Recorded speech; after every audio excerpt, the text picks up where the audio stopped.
তরুণদের নতুন রাজনৈতিক দল জাতীয় নাগরিক পার্টি আত্মপ্রকাশ করল। স্বৈরাচার শেখ হাসিনা বিরোধী আন্দোলনের নেতৃত্ব দেওয়া বৈষম্য বিরোধী ছাত্র আন্দোলন ও জাতীয় নাগরিক কমিটির অগ্রভাগে থাকা একদল তরুণ তরুণী এই দল গঠনের উদ্যোক্তা।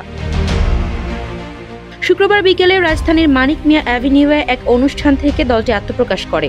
শহীদ ইসমাইল হোসেন রাব্বির বোন মিম আক্তার জাতীয় নাগরিক পার্টির আত্মপ্রকাশ ঘোষণা করেন। একই সঙ্গে তিনি দলটির আহ্বায়ক নাহিদ ইসলাম ও সদস্য সচিব আক্তার হোসেনের নামও ঘোষণা করেন।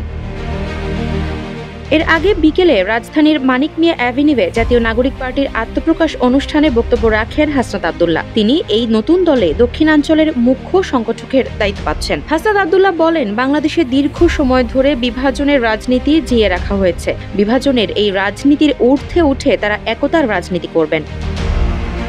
দেশ জুড়ে তোলপাড় ওয়ালটন ফ্রিজ কিনে আপনিও হয়ে যেতে পারেন মিলেনিয়ার।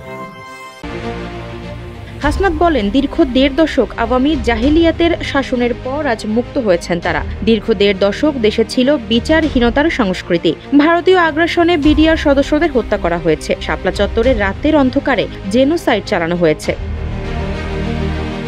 ৫ আগস্ট তারা আওয়ামী দুঃশাসনের কবর রচনা করেছেন জানিয়ে বলেন, এই সংসদে কে যাবে তা নির্ধারণ করবে দেশের খেটে খাওয়া জনতা, এই ভূখণ্ডের মানুষ। তিনি বলেন, দীর্ঘ সময় তারা জাতি গড়ে তুলতে পারেননি, সুশাসন নিশ্চিত করতে পারেননি, স্বাধীন পুলিশ বিচার বিভাগ নিশ্চিত করা যায়নি, বিভাজনের রাজনীতি তৈরি করা হয়েছে। তিনি প্রতিশ্রুতি দিয়ে বলেন, তারা স্বাধীন ও কার্যকর প্রতিষ্ঠান গড়ে তুলবেন, বিভাজনের রাজনীতির ঊর্ধ্বে উঠে একতার রাজনীতি চালু করবেন।